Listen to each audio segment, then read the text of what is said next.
the best of Money Matters. Market View on Money FM 89.3.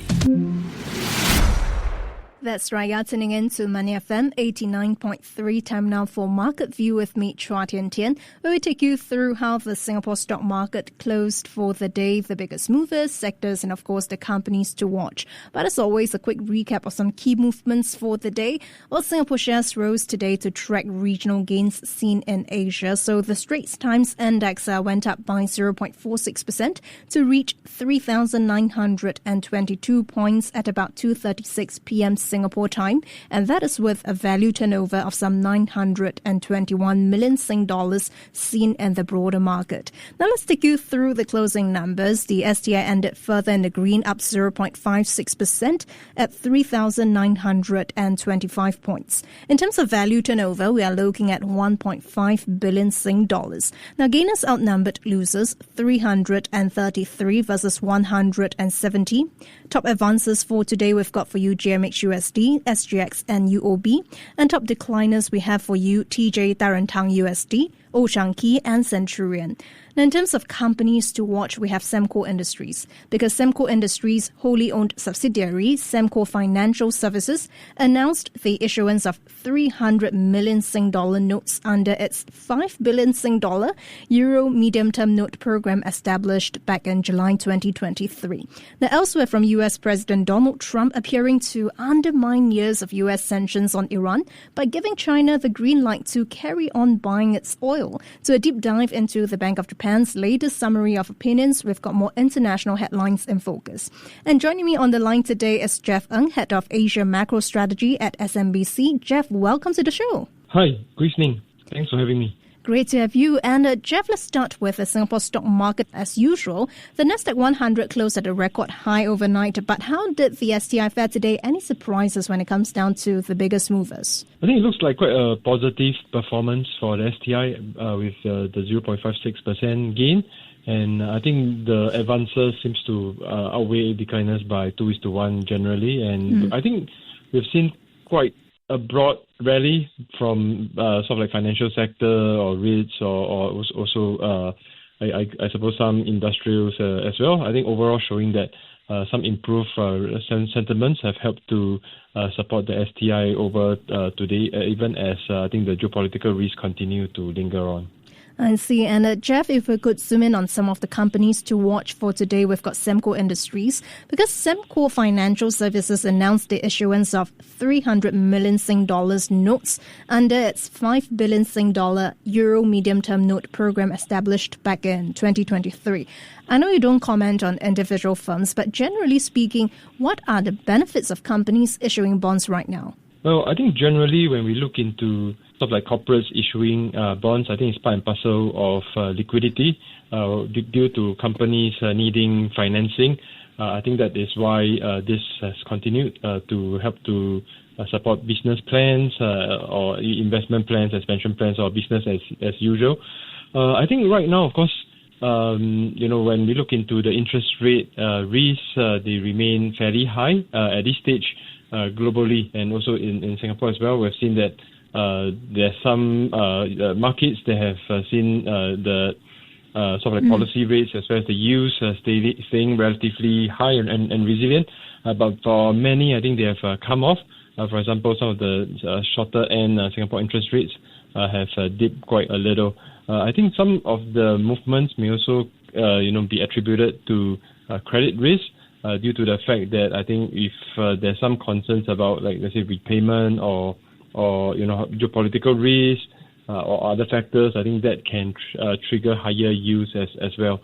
I think generally the interest rate environment has been a bit better compared to the 2-3 years ago when many of the major central banks were hiking interest rates, and the interest rates were fairly high compared to the past 10-20 years. They've come off for now, but there's also some sort of like issues with credit risk or geopolitical risk that is being built into the interest rate outlook at this moment. Certainly, we'll definitely talk more about interest rates and whether the Fed will cut them towards the later half of the interview. But if we could turn the spotlight now to ST Engineering, Jeff. ST Engineering's wholly owned subsidiaries, ST Engineering North America and ST Engineering Liboy, yesterday they agreed to sell its entire equity interest in Liboy to asphalt paving equipment manufacturer Fiat for an estimated $290 million subject to adjustments. Now, broadly speaking, is this a move to clean up the firm's balance sheet, and is this the time for companies in general to carry out the stock check on their assets? Well, when we look into the outlook this year compared to the previous years, we are seeing a lot of event risks that are derailing our views of how economic trends could turn out. I think from last year, we have seen a general favorable sort of like economic environment for Asia as well as for the whole world. But I think since then, I think there's some concerns that there will be a downturn and even maybe a recession due to tariffs or perhaps due to geopolitical risks. At the same time, I think inflation, while still being quite muted for now, it always has the sort of like threat and potential to rebound because of the higher prices of tariffs that can translate into higher prices for consumers as well.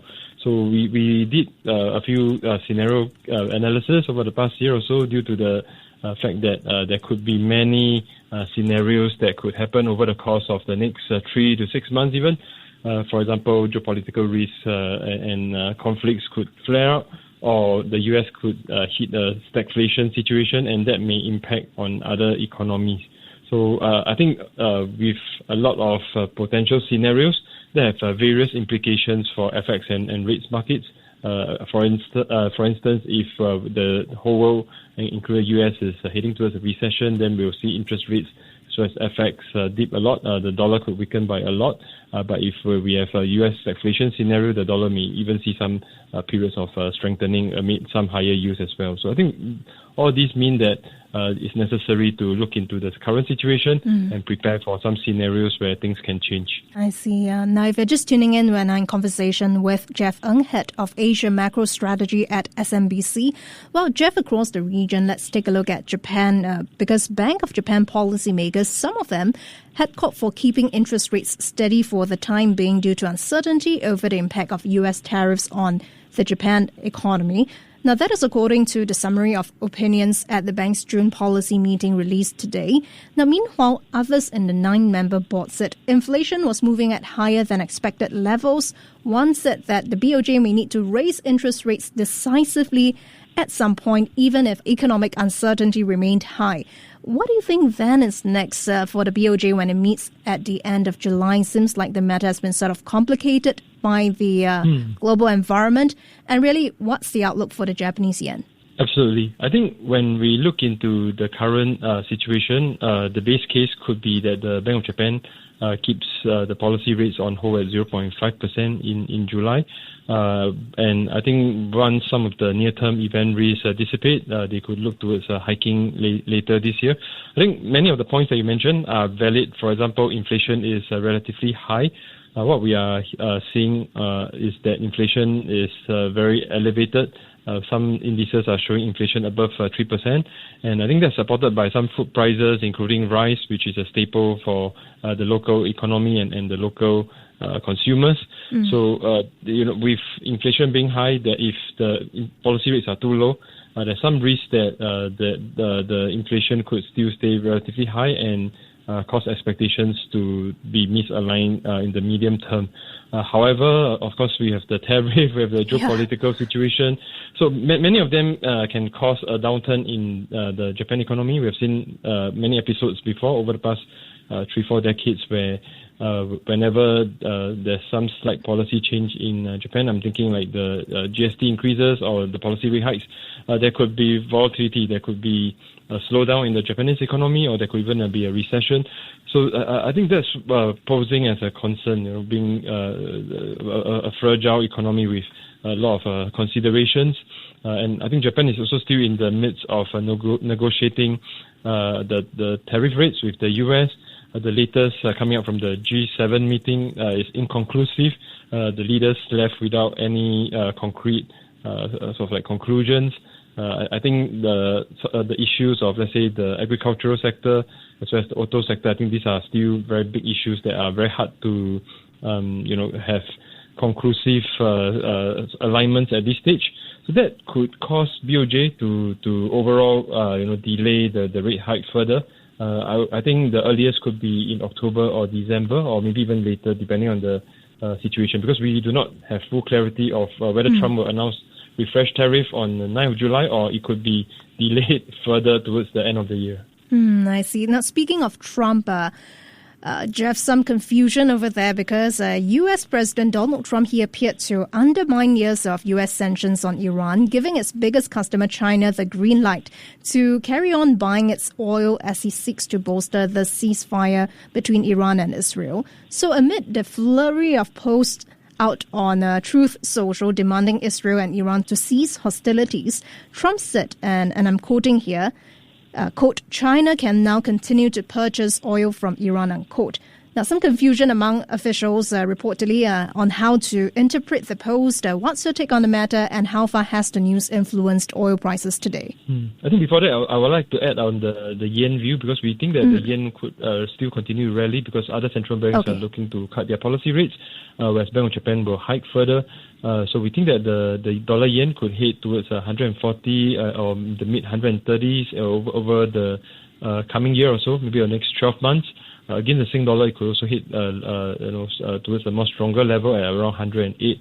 Yeah. So then turning towards your current question about the Iranian oil, Brent as well as the oil situation.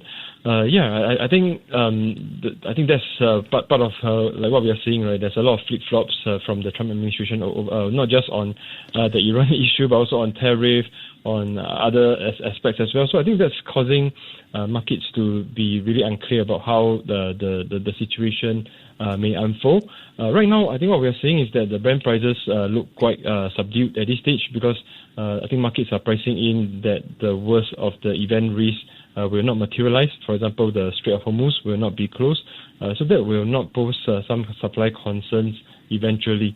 However, I think we are still watching out for the inflationary impact of all these event risks as well as from the tariff.